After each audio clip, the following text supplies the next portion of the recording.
Chacun qui voit ma couleur triste et noire me dit « Ronsard, vous êtes amoureux ». Mais ce bel œil qui me fait langoureux le sait, le voit, et s'il ne le veut croire, de quoi il me sert que mon mal soit notoire, quant à mon dame, son œil trop rigoureux, par ne sait quel désastre malheureux, voit bien ma plaie, et s'il apprend ta gloire, j'ai beau pleurer, protester et jurer, j'ai beau promettre, et 100 fois assurer qu'autre jamais n'aura su moins puissance, qu'elle s'ébat de me voir en langueur, et plus de mouet je lui donne assurance, moins me veut croire, et m'appelle un moqueur.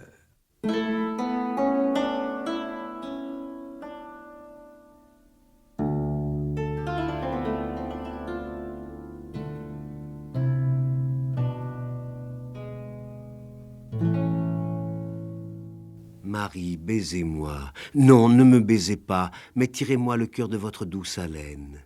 Non, ne le tirez pas, mais hors de chaque veine, sucez-moi toute l'âme éparse entre vos bras. Non, ne la sucez pas. Car après le trépas, que serais-je sinon une semblance vaine, sans corps dessus la rive, où l'amour ne démène, pardonne-moi, Pluton, qu'en feinte ces ébats. Pendant que nous vivons, entraîmons-nous, Marie. Amour ne règne point sur la troupe blêmie des morts qui sont sciés d'un long somme de fer. Cet abus que Pluton ait aimé Proserpine, si doux soin n'entre point en si dure poitrine. Amour règne en la terre et non point en enfer.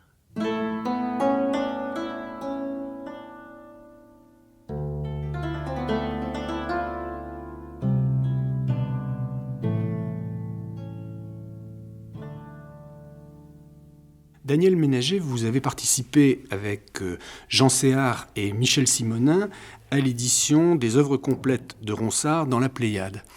Je vous ai demandé de venir nous dire très simplement comment on s'y prend pour respecter un auteur quand on a envie d'éditer ses œuvres complètes, surtout quand cet auteur vient de loin et s'est lui-même beaucoup posé la question de ses propres œuvres complètes. Vaste question. Alors, le parti que nous avons pris, que nous avons choisi, pour justement respecter au mieux les intentions de Ronsard, c'était de prendre la dernière édition qu'il avait pu surveiller lui-même, donc les œuvres complètes de 1584, parce qu'on était sûr dans ce cas-là qu'il avait tout minutieusement surveillé et suivi lui-même. Ce choix n'était pas évident pour 2 ou 3 raisons. D'abord parce que ça laissait de côté un certain nombre de poèmes écrits pendant la dernière année de la vie de Ronsard, entre donc 1584 et 1585, ce qui fait que certains éditeurs modernes ont fait eux aussi des éditions tout à fait défendables en prenant une édition de 1587 dont l'inconvénient est qu'elle est posthume. Alors on ne sait, elle n'a pas été surveillée par Ronsard, et dans certains cas même on peut se demander s'il n'y a pas eu des interventions des amis, des héritiers de Ronsard dans l'établissement du texte, ce qui est un peu gênant. Alors la première règle, la première précaution, prendre un texte surveillé par Ronsard lui-même. Surveillé et organisé, voulu, pensé, concerté par lui. Mais vous ne vous êtes pas posé la question que se posent quand même beaucoup d'autres universitaires, est-ce que nous ne sommes pas plus compétents que l'auteur pour établir ses œuvres complètes ? Oui, on peut se poser la question. Mais nous avons aussi réfléchi de cette manière. Ronsard avait voulu vraiment accorder la plus grande attention à la disposition de son œuvre. Son œuvre, c'était un palais, un édifice. Et quand on sait qu'il était un poète du roi, ce n'est pas sans importance. Donc il y a une grande esthétique de la disposition dont on peut se donner une idée si on compare la façade des œuvres à la façade du Louvre, par exemple. Donc cette architecture, cette construction, pour lui, étaient des choses extrêmement signifiantes, extrêmement importantes. Si nous avions pris un parti différent, nous aurions été peut-être plus complets, mais nous avons été complets dans la mesure où ce qui était considéré comme pièce attribuée à Ronsard se trouve dans l'appendice, une série d'appendices à la fin. Nous aurions pu effectivement faire ce qu'a fait Paul Lemonnier dans une édition que nous ne rendons pas caduque, heureusement, Heureusement qu'il y a une pluralité d'éditions de Ronsard, donc une édition entièrement chronologique. Mais dans une édition entièrement chronologique, où on trouve les odes en 1550, le premier recueil d'amour en 1552, etc., ce qui disparaît, c'est l'architecture. Justement, vous avez respecté cette idée qui est assez neuve dans l'édition de la poésie du temps de Ronsard. C'était un auteur qui, dès cette époque, privilégie ce que j'appelle un livre de poésie plutôt qu'un recueil. C'est-à-dire qu'il a immédiatement l'idée de la place de chacune des pièces dans l'ensemble, ce que vous déterminez très bien en parlant d'architecture. Parce qu'on est en face d'une véritable construction. D'une véritable construction, et sur laquelle Ronsard n'a jamais cessé de revenir.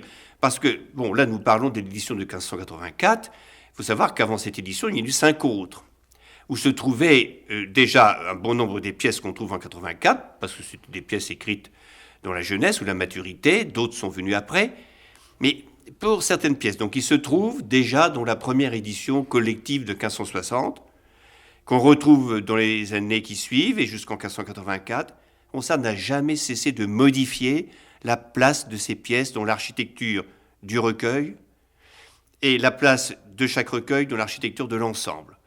Ce qui est un travail assez fabuleux, qu'on ne comprend bien que si on admet l'idée que Ronsard a été fortement influencé par les arts plastiques, et notamment donc par l'architecture, ou par la peinture lorsqu'elle était pensée selon les principes de symétrie, d'harmonie, etc. Et cela nous a conduit, pour nous faire mieux comprendre du lecteur, à donner quand même un certain nombre de tableaux où nous comparons la place des pièces dans telle ou telle édition. Alors, ça prend un aspect un petit peu, je dis pas rébarbatif, j'espère que non, mais cela permet au lecteur de voir comment se modifie une esthétique d'ensemble.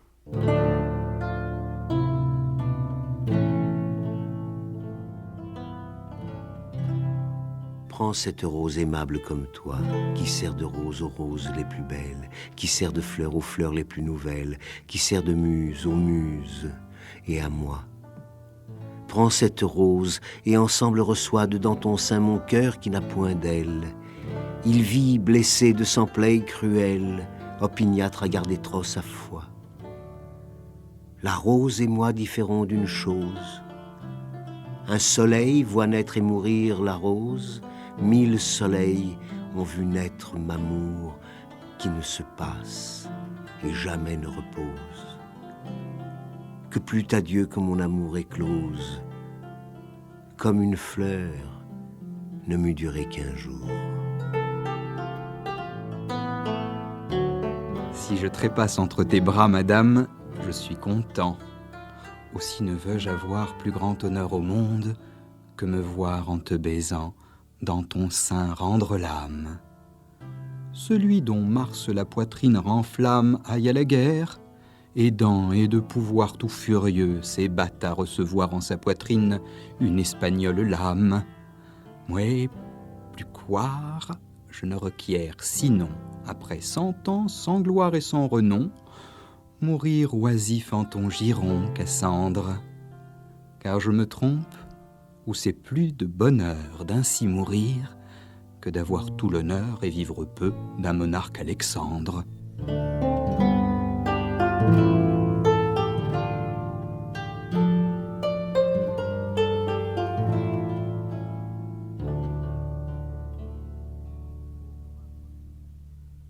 Quiconque aura premier la main en besognée à te couper, forêt d'une dure cognée, qu'il puisse s'enferrer de son propre bâton et sent en l'estomac la fin des risictons, qui coupa de Cérès le chêne vénérable, et qui, gourmand de tout insatiable, les bœufs et les moutons de sa mère égorgea, puis, pressé de la faim, soi-même se mangea. Ainsi puisse engloutir ses rentes et sa terre, et se dévore après par les dents de la guerre. Qu'il puisse, pour venger le sang de nos forêts, toujours nouveaux emprunts sur nouveaux intérêts devoir à l'usurier, et qu'enfin il consomme tout son bien à payer la principale somme.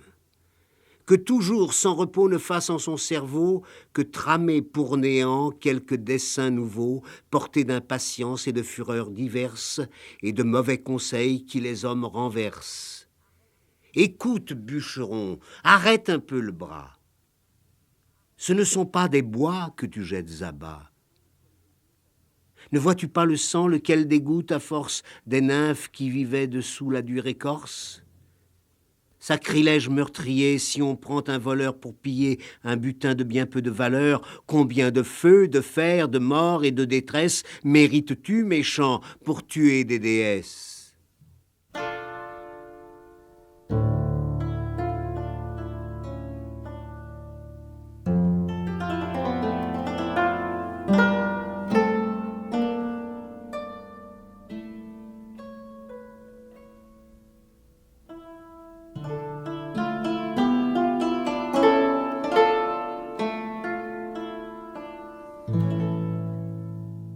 Vous trois, Jean Séard, Michel Simonin et vous, Daniel Ménager, qu'est-ce que vous apportez en plus dans une édition comme celle-là par rapport au travail de l'auteur lui-même? Oui, par rapport au travail de l'auteur lui-même et par rapport au travail qu'il faut mentionner, parce que ce serait injuste de ne pas le faire, il y avait, avant que nous nous en occupions, une édition Ronsard dans la Pléiade, celle de Gustave Cohen, parue pendant la dernière guerre, qui avait beaucoup de mérite. Mais c'était l'époque où les éditions La Pléiade ne proposaient pas au lecteur tout un appareil de notes, des tableaux, des introductions. Donc on trouvait dans l'édition de Gustave Cohen le texte et un très petit nombre de notes. Par ailleurs, alors c'est là que nous avons essayé d'apporter un certain nombre de choses. Gustave Cohen, qui était un très bon médiéviste, mais peut-être un peu moins à l'aise dans les textes du XVIe siècle, prenait quelques libertés par rapport au texte de Ronsard. Exemple, dans les longues pièces comme les hymnes ou les discours, qui ne sont pas des pièces strophiques, donc 200 alexandrins ou 500, 600 alexandrins, des pièces longues, qui posent un problème de lecture. Et Ronsard a sans doute beaucoup réfléchi sur les contraintes particulières qui pesaient sur l'écriture de pièces longues. Alors, il n'y a pas de strophe. Comment faire pour créer un certain rythme, pour que le lecteur ne se lasse pas? Alors Ronsard a imaginé des alinéas. C'est-à-dire que, selon des périodicités variables, tous les 12 ou 15 ou 20 vers, il commence un vers un peu en retrait, et ainsi de suite. Gustave Cohen n'avait pas du tout respecté ces alinéas. C'est bien qu'on disait 500 vers de l'hymne de la justice ou 400 vers du premier discours des milliards de ce temps, sans aucune pause un peu respiratoire. Oui, on était un peu étouffés. Un petit peu, parce qu'il arrive à Ronsard, quand même, parfois, d'être un peu compact. Faut pas oublier que il est notamment dans les hymnes, mais aussi ailleurs, un poète très savant, parfaitement informé des grandes tendances philosophiques de son temps. Donc c'est pas toujours une lecture facile. Alors, il a voulu, je crois, tenir compte des rythmes de lecture qui sont ceux du lecteur, et comme il n'écrivait pas, dans ce cas-là, de strophes, il a aménagé ces petites pauses que sont les alinéas et les vers en retrait. Je peux donner un autre exemple aussi. Il y avait un usage fréquent à l'époque de Ronsard qui était d'attirer l'attention du lecteur sur certains vers qui avaient la forme un peu de sentence ou de maxime. Ils étaient précédés d'un signe qui ressemble fort à nos guillemets, plutôt à la fin des guillemets. Une manière de dire au lecteur, faites attention, ceci est une maxime, une formule un peu dense philosophiquement. Gustave Cohen les avait complètement supprimés, ces guillemets, nous les avons rétablis. Nous les avons rétablis car le lecteur de ce temps-là cherchait à la fois son plaisir, comme on le cherche toujours dans la lecture des poètes, il cherchait aussi, un enrichissement philosophique. À quoi contribue, il n'y a pas que, à quoi contribuent ces vers bien frappés, qui sont par ailleurs aussi des vers fort beaux. Et alors comment vous en êtes sorti pour donner quand même tout un appareil de notes, d'indications qui sont absolument nécessaires à la lecture aujourd'hui des œuvres de Ronsard, mais sans justement tuer le plaisir de la lecture? Parce que très souvent, les œuvres savantes noient le texte sous des appareils de notes et on n'y retrouve plus ses petits. C'est vrai. Alors, nous avons donné un certain nombre de notes, comme toujours, mais ça s'est très bien passé avec quelqu'un que je veux nommer aussi, qui est Hugues Pradier, qui pilotait cette édition La Pléiade. Nous aurions voulu donner encore davantage de notes, mais ce n'a pas été possible. Alors, garder le plaisir du texte, oui, c'était notre objectif. L'idéal, parce qu'aucune édition n'est parfaite, c'eût été sans doute, au lieu de renvoyer par exemple à un passage de Virgile ou de Pétrarque, de citer 2 ou 3 vers de Virgile et de Pétrarque qui peuvent être considérés comme ayant inspiré tel ou tel passage de Ronsard. Nous l'avons fait parfois, pas toujours. Un des éléments du plaisir du texte, c'est cela. Et puis, nous avons surtout cherché à donner au lecteur les moyens de faire lui-même les rapprochements souhaitables, sans du tout imposer notre vision, donc nous indiquons des références. Nous ne commentons pas nous-mêmes tel sonnet des amours ou telle ode que nous trouvons fort belle. Je pense que le lecteur a cette sensibilité pour trouver lui-même son plaisir, et ce plaisir est décuplé, je crois, dans la mesure où il peut avoir l'envie de regarder un petit peu ce qu'écrit Pétrarque sur le même thème, ou Virgile, si vous voulez. Oui, puis vous bénéficiez aussi d'un autre aspect des choses, c'est que Ronsard est quand même plus proche aujourd'hui. Il est loin dans le temps, mais il ne cesse d'être plus proche. Alors, oui, avec peut-être une petite restriction, Ronsard de son temps n'était pas, c'est vrai, un poète qui se lisait immédiatement. Et la preuve en est que les sonnets, notamment en composant les recueils des amours, ont été publiés dès le début avec des commentaires. Il n'y avait donc pas d'un côté le commentaire d'un savant professeur d'université et de l'autre le texte du poète. Le commentaire suivait, pour les amours de Cassandre, enfin ce qu'on appelle communément les amours de Cassandre, immédiatement chaque sonnet. Ce qui prouve bien que ce n'était pas immédiat. Là où peut-être quand même le lecteur cultivé de l'époque retrouvait ces marques plus facilement que nous, c'est dans toute cette poésie philosophique et cosmique, cosmologique de Ronsard. Parce qu'il avait un système de pensée qui lui permettait de s'y retrouver. Alors là, il a fallu, notamment ceux d'entre nous qui ont annoté les hymnes, certains des poèmes, certains morceaux des discours, même de la Franciade. Il a fallu là que, sans pédantisme, on donne quand même au lecteur les moyens de retrouver la cosmologie du temps. Non copernicienne, mais il n'y a pas que ce problème-là.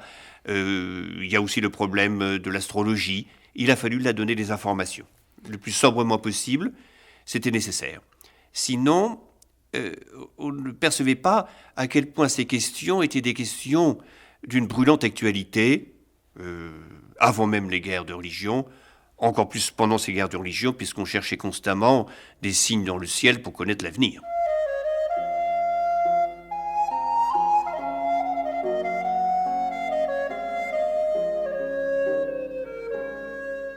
Sur mes 20 ans, pur d'offense et de vice, guidé, malco, d'un trop aveugle oiseau, en jeune sang, en menton damoiseau, saint et gaillard, je vins à ton service. Mais, ô cruel, outré de ta malice, je m'en retourne en une vieille peau, en chef grison, en perte de mon beau. Tels sont d'amour les jeux et l'exercice. Hélas, que dis-je? Où veux-je m'en aller? D'un autre bien je ne me puis saouler. Comme la caille, amour, tu me fais être, qui de poison s'engraisse et se repaît. D'un autre bien je ne me veux repaître, ni vivre ailleurs, tant ta poison me plaît.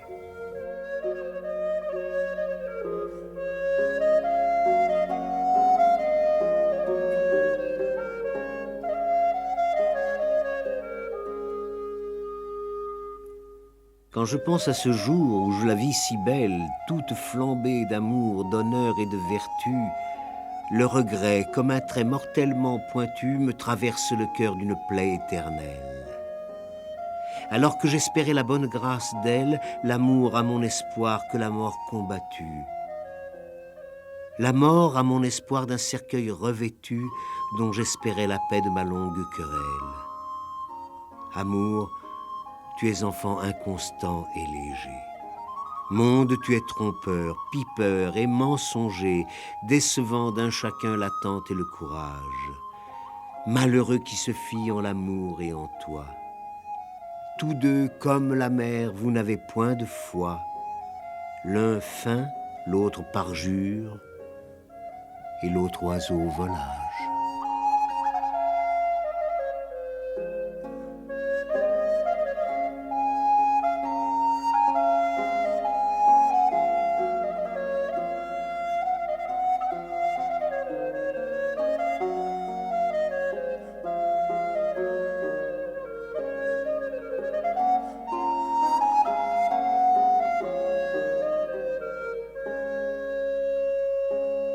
Il n'aimait pas écrire en prose. Il l'a dit, et il le fait comprendre dans la mesure où ses pièces sont relativement peu soignées. L'écriture n'est pas très brillante, et pour tout dire, c'est un tout petit peu bâclé. Mais pour lui, au fond, l'opposition prose-poésie n'était pas vraiment pertinente. La poésie est capable de tout. Elle est capable de tout dire et de tout faire. Et dans la poésie, il y a une variété de registres, de tons, de discours possibles, qui fait que finalement, en se disant, en se proclamant poète, et avec un orgueil qui a été atteint par peu de poètes par la suite, en se disant poète, Ronsard n'avait pas du tout l'impression de sacrifier quoi que ce soit. La poésie était capable de tout dire, de tout exprimer. Oui, et dans son œuvre, il fait place à toutes les connaissances de l'époque. À toutes les connaissances de l'époque, oui. Et plus on va, d'ailleurs, plus on étudie certains textes de Ronsard, plus on est étonné de la précision de son information. Et il ne parle pas, pour revenir à la question par exemple de l'astrologie, de la divination, il n'en parle pas du tout par ouï dire. Il est informé très précisément, et au fond, il n'y a pas tellement lieu... Si, on peut l'admirer, s'en étonner aussi. Faisant cela, en se comportant comme cela, il était un poète humaniste, et capable de discuter avec les plus érudits des humanistes. Mais, alors, il était aussi... Enfin, tout cela s'inscrivait dans une vision proprement personnelle, la vision d'un poète. C'est-à-dire qu'il y a une émotion, j'allais dire parfois un tremblement, une ferveur. Je pense aux hymnes, je pense aux poèmes, l'hymne des astres, qui est un texte magnifique. Mais je pense aussi à ce qu'il a écrit sur les étoiles. Je pense plus particulièrement encore donc, à certains des poèmes, ce qu'il appelle donc un genre particulier de pièces non strophiques, où alors là, son imagination est particulièrement libre, pleine de fantaisie, et où il réussit, alors comme finalement très peu de poètes ont su le faire à son époque, il y a quelqu'un qui a su le faire, mais en prose, c'est Rabelais, il réussit, lui, dans ses vers, à aller du très familier au sublime, c'est-à-dire du miaulement d'un chat à ce que peut signifier la voix qu'il entend. Il peut aller, par exemple, du jardinage, on va cueillir la salade, jusqu'à des réflexions sur les vertus de la diététique et le régime de vie d'un poète qui est toujours guetté par la mélancolie, surtout à cette époque où on croit profondément d'ailleurs qu'il y a une relation étroite entre le tempérament mélancolique et le talent poétique. Oui, au fond, ça rejoint tout à fait l'idée qu'il se faisait de l'édition de son œuvre, le détail mis à la juste place dans l'ensemble. Exactement. Exactement. Le détail a la plus grande place, mais bon, ça c'est toute la question et tout le sens que l'on donne dans la réflexion esthétique du temps au mot variété, varietas latin. Le détail a tout son prix, effectivement, et Ronsard a un amour du détail extraordinaire, qui a été sans doute renforcé par sa lecture d'Homère, de Virgile, d'Horace. Mais on ne fait une œuvre belle, et Dieu sait si pour Ronsard l'esthétique était importante, on ne fait une œuvre belle que lorsque le détail est remis dans un ensemble. Alors on peut aller du reflet de l'eau dans un étang jusqu'au ciel, de la même manière que l'on peut aller du vers jusqu'au recueil, jusqu'à l'ensemble.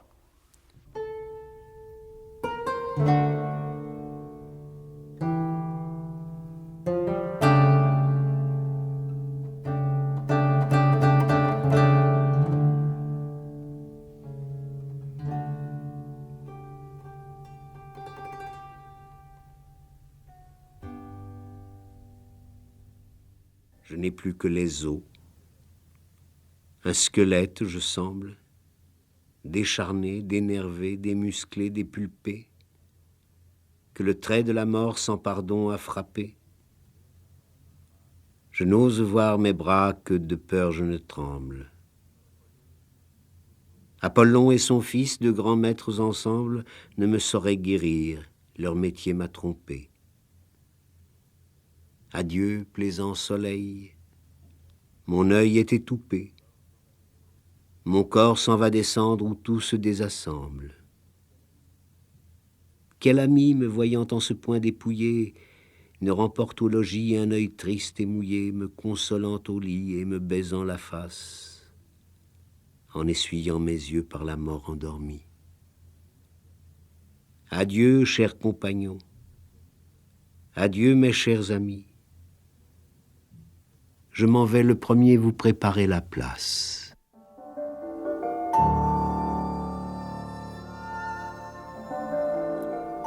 François Chaumette et Jean-Luc Borg ont dit des poèmes de Ronsard extraits des œuvres complètes publiées en Pléiade Gallimard dans l'édition de Jean Séhard, Michel Simonin et Daniel Ménager. Mixage Roland Alagnès. Réalisation Roxane Legrain-Courtois.